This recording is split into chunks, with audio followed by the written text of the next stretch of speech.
ಆತ್ಮೀಯ ಬಂಧುಗಳೇ, ಶ್ರೀಮದ್ ಭಾಗವತಂ ಸ್ಕಂದ 3 ಅಧ್ಯಾಯ 5 ವಿದುರ ಮೈತ್ರೇಯ ಸಂವಾದ.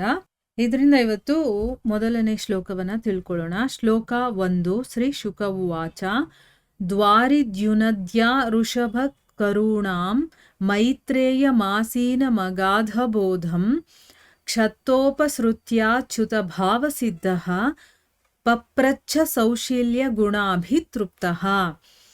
ಅನುವಾದ: ಶುಕಮುನಿಗಳು ಹೇಳಿದರು, ವಿದುರನು ಕುರು ವಂಶದವರಲ್ಲಿಯೇ ಉತ್ತಮನು, ಶ್ರೀಕೃಷ್ಣನ ಭಕ್ತಿ ಸೇವೆಯಲ್ಲಿ ಪರಿಪೂರ್ಣನು.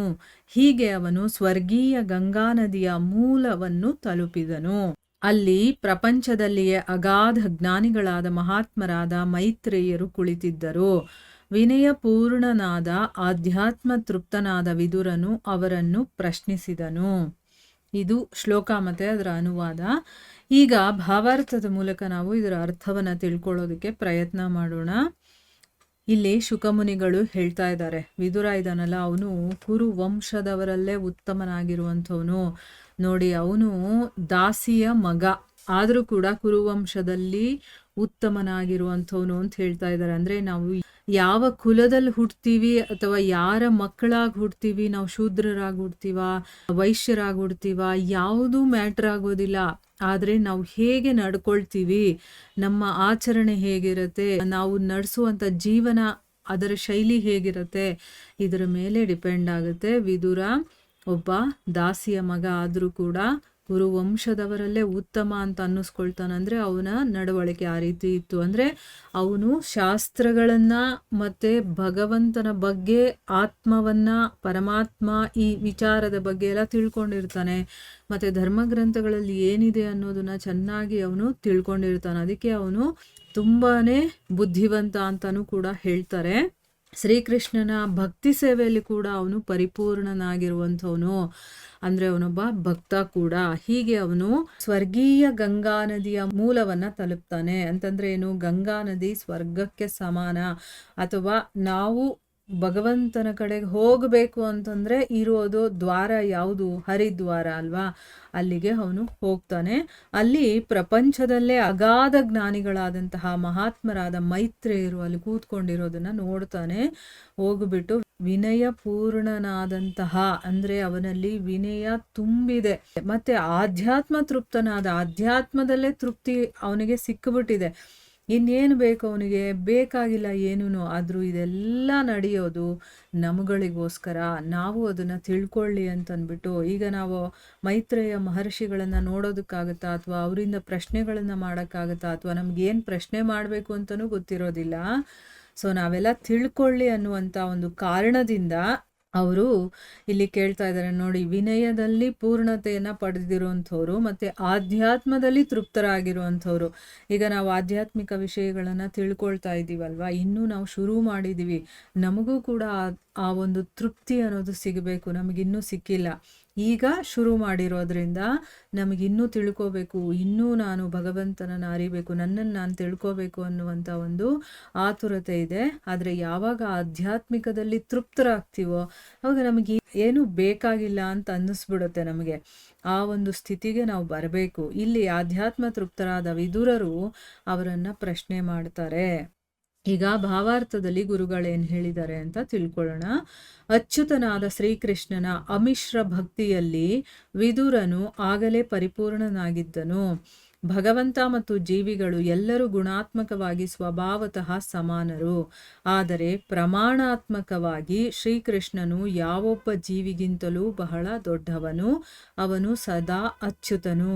ಆದರೆ ಜೀವಿಗಳು ಮಾಯಾಶಕ್ತಿಯ ಪ್ರಭಾವಕ್ಕೆ ಒಳಗಾಗುವ ಪ್ರವಣತೆ ಹೊಂದಿರುತ್ತಾರೆ. ವಿದುರನು ಅಚ್ಯುತ ಭಾವನಾದುದರಿಂದ ಬದ್ಧ ಜೀವನದಿಂದ ಆಗುವ ಪತನ ಸ್ವಭಾವವನ್ನು ಆಗಲೇ ದಾಟಿದ್ದನು.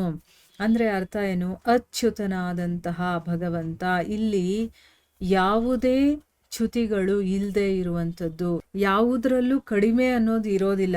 ಅಂಥ ಭಗವಂತ ಶ್ರೀಕೃಷ್ಣ ಇದಾನಲ್ಲ, ಅವನ ಅಮಿಶ್ರ ಭಕ್ತಿ, ಅಂದರೆ ಮಿಶ್ರ ಭಕ್ತಿ ಅಂತಂದರೆ ಎಲ್ಲವನ್ನೂ ಮಾಡೋದು, ಈ ದೇವರನ್ನು ಮಾಡೋದು, ಆ ದೇವರನ್ನು ಮಾಡೋದು, ಆ ರೀತಿ ಅಲ್ಲ. ಅವನು ಅಮಿಶ್ರ ಅಂದರೆ ಆ ಕೃಷ್ಣನನ್ನೇ ಸರ್ವಸ್ವ ಅಂತ ತಿಳ್ಕೊಂಡಿರ್ತಾನೆ.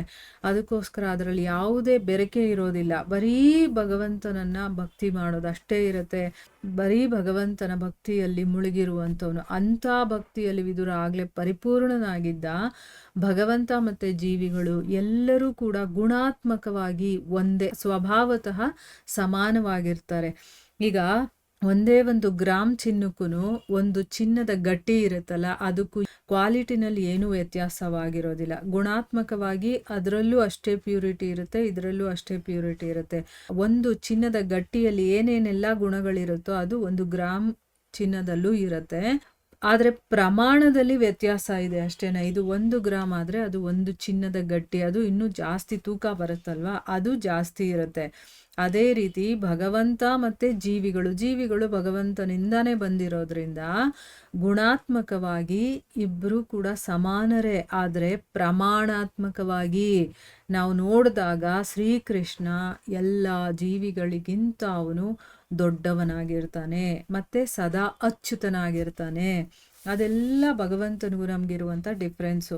ನಾವು ಅವನ ಅಂಶ ಆದರೂ ಕೂಡ ಅವನು ಪ್ರಮಾಣದಲ್ಲಿ ಹೆಚ್ಚಾಗಿರ್ತಾನೆ, ನಾವು ಪ್ರಮಾಣದಲ್ಲಿ ಹೆಚ್ಚಾಗಿರೋದಿಲ್ಲ, ಕಡಿಮೆ ಇರ್ತೀವಿ. ಮತ್ತು ಅವನು ಅಚ್ಯುತ, ಸದಾ ಅಚ್ಯುತ ಅವನು, ಆದರೆ ನಾವು ಅಚ್ಯುತರಲ್ಲ. ನೋಡಿ, ಜೀವಿಗಳು ಯಾವಾಗಲೂ ಕೂಡ ಈ ಒಂದು ಭೌತಿಕ ಪ್ರಪಂಚಕ್ಕೆ ಬಂದಿದ ತಕ್ಷಣ ಆ ಮಾಯಾಶಕ್ತಿಯ ಪ್ರಭಾವಕ್ಕೆ ಒಳಗಾಗುವ ಒಂದು ಗುಣ ಇರುತ್ತೆ ನಮಗೆ, ಆಯಿತಾ. ಇಲ್ಲಿಗೆ ಬಂದ ಮೇಲೆ ನಿನ್ನ ಜಪ ಮಾಡ್ತೀವಿ, ನಿನ್ನ ಧ್ಯಾನ ಮಾಡ್ತೀವಿ, ನಿನ್ನ ಬಗ್ಗೆನೇ ಮಾತಾಡ್ತೀವಿ, ನಿನ್ನ ಬಗ್ಗೆನೇ ಕೇಳ್ತಾ ಇರ್ತೀವಿ ಅಂತೆಲ್ಲ ಅಂದ್ಕೊಂಡು ಬರ್ತೀವಿ. ಆದರೆ ಈ ಪ್ರಪಂಚಕ್ಕೆ ಬಂದಿದ ತಕ್ಷಣ ಈ ಮಾಯೆ ಪ್ರಪಂಚಕ್ಕೆ ಒಳಗಾಗ್ಬಿಡ್ತೀವಿ ನಾವು. ಈ ಪ್ರಪಂಚದ ಮಾಯೆ ಇದೆಯಲ್ಲ, ಅದು ನಮ್ಮ ಮೇಲೆ ಹಾವಿಯಾಗಿದ್ದ ತಕ್ಷಣ ನಾವು ಅದಕ್ಕೆ ಒಳಗಾಗ್ಬಿಡ್ತೀವಿ. ಆದರೆ ಯಾರು ಶುದ್ಧ ಭಕ್ತರಾಗಿರ್ತಾರೋ ಅವ್ರು ಈ ಪ್ರಪಂಚಕ್ಕೆ ಬಂದರೂ ಕೂಡ ಆ ಮಾಯೆಗೆ ಒಳಗಾಗೋದಿಲ್ಲ. ಅದು ಒಂದು ಸ್ಪೆಷಲ್ ಕ್ವಾಲಿಟಿ ಅವ್ರ ಹತ್ರ ಇರುತ್ತೆ, ಆಯಿತಾ. ಅದಕ್ಕೆ ಇಲ್ಲಿ ವಿದುರ ಅಂತ ಅಚ್ಯುತನಾಗಿರೋದ್ರಿಂದ ನೋಡಿ, ಈ ಬದ್ಧ ಜೀವನಕ್ಕೆ ಬಂದಿದ್ರೂ ಕೂಡ ಇಲ್ಲಿ ಬಂದಾಗ ಯಾವ ಪತನವನ್ನು ನಾವು ಅನುಭವಿಸ್ತೀವೋ ಅದನ್ನು ಅವನು ಅನುಭವಿಸ್ಲಿಲ್ಲ. ಅಂದರೆ ಆ ಒಂದು ಸ್ಟೇಜನ್ನು ಅವನು ದಾಟ್ಬಿಟ್ಟಿರ್ತಾನೆ.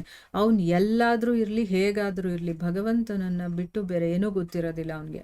ಅಂದರೆ ಭಗವಂತನಲ್ಲೇ ತನ್ನ ಮನಸ್ಸನ್ನು, ತನ್ನ ಇಂದ್ರಿಯಗಳನ್ನೆಲ್ಲ ಇಟ್ಟಿರ್ತಾನೆ.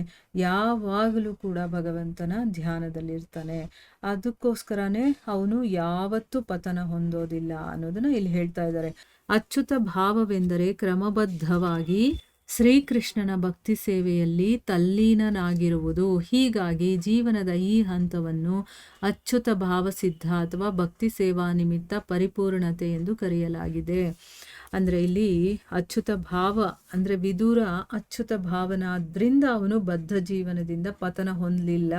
ಅಂದರೆ ಈ ಒಂದು ಬದ್ಧ ಜೀವನಕ್ಕೆ ಬಂದಿದ ತಕ್ಷಣ ನಾವೆಲ್ಲ ಹೇಗೆ ಪತನವನ್ನು ಹೊಂದುತ್ತೀವೋ ಆ ರೀತಿ ಅವನಿಗಾಗಲಿಲ್ಲ ಅಂತ ಹೇಳ್ತಾ ಇದ್ದಾರಲ್ಲ.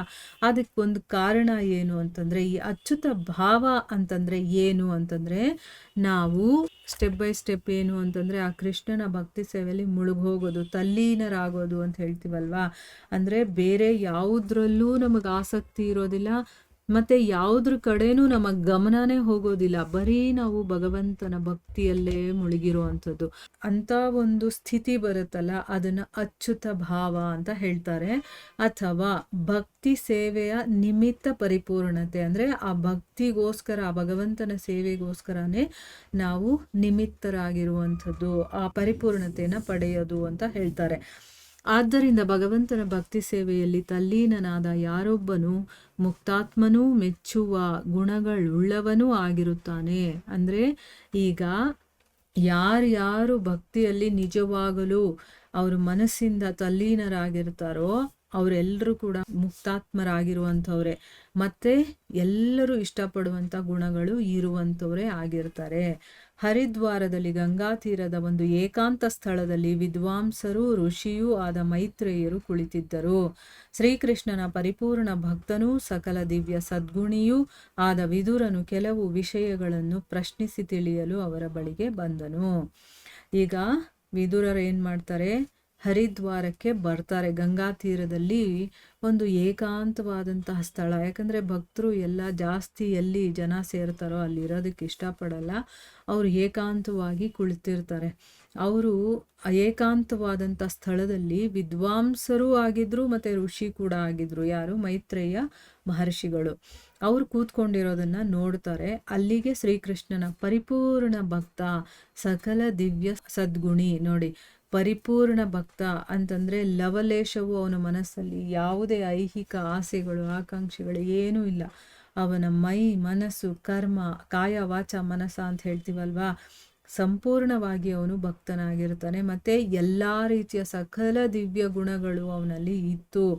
ಅಂಥ ವಿದುರ ಕೆಲವೊಂದು ಪ್ರಶ್ನೆಗಳನ್ನು ಕೇಳೋದಕ್ಕೋಸ್ಕರ ಅವ್ರ ಹತ್ರಕ್ಕೆ ಬರ್ತಾನೆ. ನೋಡಿ, ಇಲ್ಲಿ ಅಷ್ಟೊಂದು ಭಕ್ತಿಯಲ್ಲಿದ್ದಾನೆ ಅವನು, ಅಷ್ಟು ಸದ್ಗುಣಗಳಿದೆ, ಆದರೂ ಕೂಡ ಅವನಿಗೆ ಕೆಲವೊಂದು ಪ್ರಶ್ನೆಗಳು ಬರುತ್ತೆ. ಆ ಪ್ರಶ್ನೆಗಳು ಇಲ್ಲಿ ನಮಗೋಸ್ಕರ ಕೇಳ್ತಾ ಇರೋದು ಅನ್ನೋದನ್ನು ನಾವು ಚೆನ್ನಾಗಿ ಅರ್ಥ ಮಾಡ್ಕೊಂಡಿರ್ಬೇಕು. ಆದರೂ ಕೂಡ ಅಂಥ ಒಬ್ಬ ಋಷಿ ಇರಬೇಕಾದ್ರೆ, ಈಗ ನಾವು ತೀರ್ಥಕ್ಷೇತ್ರಕ್ಕೆ ಹೋಗ್ತೀವಲ್ವಾ, ಅಲ್ಲಿ ಹೋದಾಗಲೂ ಕೂಡ ಈ ಥರ ಮಹರ್ಷಿಗಳು ಯಾರಾದರೂ ನಮಗೆ ಸಿಕ್ಕಿದಾಗ, ಸದ್ಗುರುಗಳು ನಮಗೆ ಸಿಕ್ಕಿದಾಗ, ನಮ್ಮಲ್ಲೇನಾದರೂ ಆಧ್ಯಾತ್ಮಿಕ ಪ್ರಶ್ನೆಗಳಿದ್ದರೆ, ಡೌಟ್ಗಳಿದ್ದರೆ ಅದನ್ನು ಅವ್ರ ಹತ್ರ ಕೇಳಿ ತಿಳ್ಕೊಳ್ಳೋ ಪ್ರಯತ್ನ ಮಾಡಬೇಕು. ಸುಮ್ಮನೆ ಹೋಗ್ಬಿಟ್ಟು ಅಲ್ಲಿ ನೀರಲ್ಲಿ ಮುಳುಗಾಕೊಂಡು ಬಂದ್ಬಿಟ್ರೆ ಏನೂ ಪ್ರಯೋಜನ ಆಗೋದಿಲ್ಲ.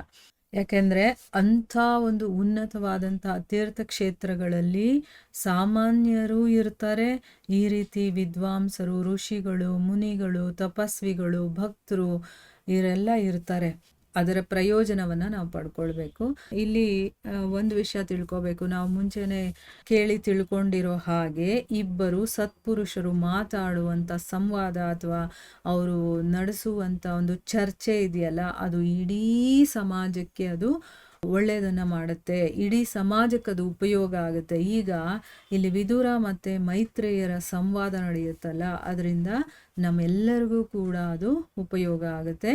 ಅವ್ರು ಏನು ಕೇಳ್ತಾರೆ ಪ್ರಶ್ನೆಗಳನ್ನು ಅನ್ನೋದನ್ನು ನಾವು ಮುಂದಿನ ಭಾಗದಲ್ಲಿ ತಿಳ್ಕೊಳ್ಳೋಣ. ಹರೇ ಕೃಷ್ಣ.